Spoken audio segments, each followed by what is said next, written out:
To bring our hostages home. 134 hostages in horrific conditions under the captivity of Hamas. This is why we are in Gaza. This is why we fight. Hamas can stop the war tomorrow, releasing 134 hostages immediately and surrendering. But Hamas chooses not to do so. He's delaying the negotiation. His leaders, Ismail Haniyeh, chose to stop the negotiation. Israel और Iran के बीच कभी भी छिड़ सकता है युद्ध, ये है वजह। ईरान और इजराइल के बीच शुरू हो सकती है जंग। दमिश्क में ईरानी कॉन्सुलेट पर हमला हुआ था। हमले के लिए ईरान ने इजराइल को जिम्मेदार ठहराया है। मध्य पूर्व में इस वक्त भयंकर तनाव है। इजराइल और हमास के बीच 6 महीने से जंग जारी। इजराइल ने सभी सैनिकों की छुट्टियां रद्द कर दी हैं। अब ईरान और इजराइल के बीच भी जंग शुरू हो सकती है। सीरिया की राजधानी दमिश्क में ईरानी कॉन्सुलेट पर हमला हुआ था। इस हमले के लिए ईरान ने इजराइल को जिम्मेदार ठहराया है। माना जा रहा है कि ईरान और इजराइल में किसी भी वक्त जंग शुरू हो सकती है। मध्य पूर्व में भयंकर तनाव है।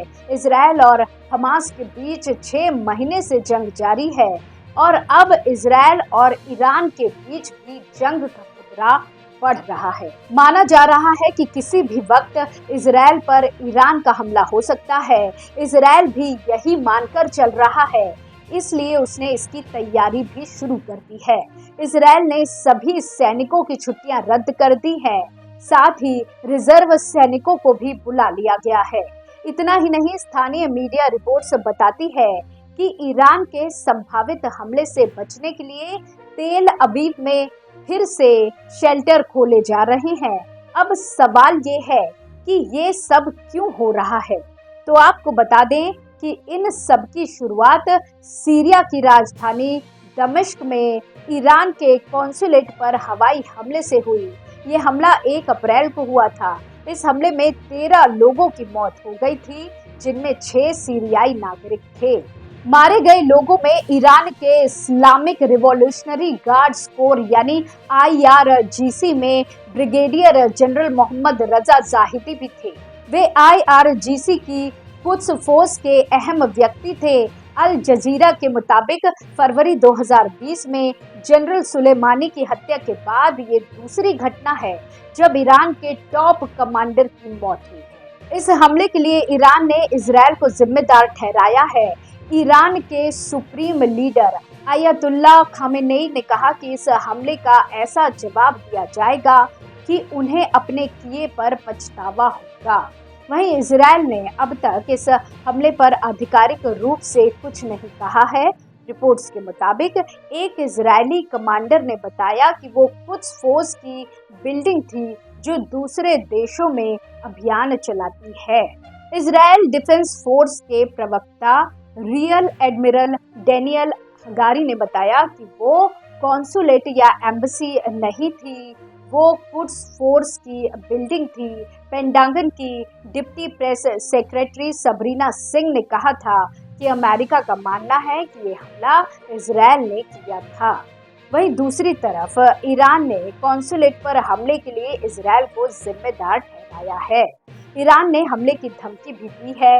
ईरान के विदेश मंत्री हुसैन अमीर अब्दुल्लाहियान ने कहा कि ये अंतर्राष्ट्रीय समझौतों और डिप्लोमेटिक नॉर्म्स का उल्लंघन है। गाजा में नाकाम होने के कारण बेंजामिन नेतन्याहू अपना मानसिक संतुलन खो बैठे हैं। सीरिया में ईरानी राजदूत हुसैन अकबरी ने कहा कि ईरान इस हमले का जवाब उसी तरह देगा। राष्ट्रपति इब्राहिम रईसी ने भी कहा कि ईरान चुप नहीं बैठेगा। अब सवाल ये है कि क्या ईरान इजराइल पर हमला करने वाला है? इजरायली खुफिया एजेंसी के पूर्व प्रमुख आमोस आइडिन ने न्यूज एजेंसी को बताया कि ईरान हमला कर सकता है।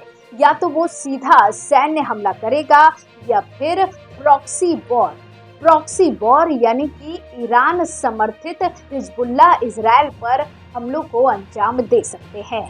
हमास से जंग में भी हिजबुल्लाह इजराइल के खिलाफ लड़ रहा है। याडलीन का कहना है कि अगर ईरान हमला करता है तो इसमें कोई हैरानी वाली बात नहीं है, डरने की जरूरत नहीं है। इजराइल का एयर डिफेंस बहुत स्ट्रांग है। वहीं इजरायली सेना भी ईरान के हमले के लिए तैयार है। सैनिकों की छुट्टियां रद्द कर दी गई हैं। इसके अलावा इजराइल ने कई अहम इलाकों पर जीपीएस भी ब्लॉक कर दिया है। जीपीएस ब्लॉक होने से मिसाइलें और ड्रोन भटक जाते हैं। हालांकि जानकारों का मानना है कि ईरान अभी भी सीधे तौर पर इजराइल साथ जंग छेड़ने से बचना चाहेगा। इसकी एक वजह यह भी है कि इजराइल को अमेरिका का साथ मिला है। अगर जंग होती है तो अमेरिका साथ देगा। ऐसी स्थिति में ईरान पिछड़ सकता है। ऐसी ही और खबरों के अपडेट के लिए देखते रहिए एयर न्यूज। धन्यवाद।